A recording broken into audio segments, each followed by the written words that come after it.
Selalunya kalau bab nak memilih tudung ni memang sangat penting, and kita perempuan, sama-sama perempuan memang pening kepala nak pilih tudung apa yang sesuai dengan baju.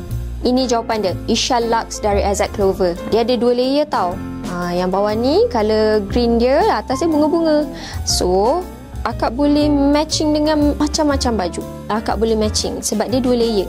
Cuba tengok macam ni yang saya pakai ni, macam color green-green sikit. Awning dia sangat terletak tau sebab ini awning scuba. So bila akak pakai tak renyuk, tak kemik, dia terletak cantik je. So kalau akak risau muka akak bulat ke, lonjong ke, lebar ke, jangan risau.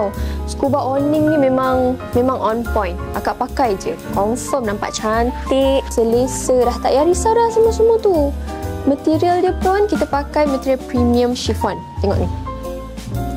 Kita macam tu kan cantik macam tu. Tak ada pin, saya tak pakai pin, pakai kat sini je. So kalau akak-akak nak dapatkan, beli dekat Azad Clover secepat yang mungkin sebab kita stok sangat limited. Dapatkan dari Azad Clover.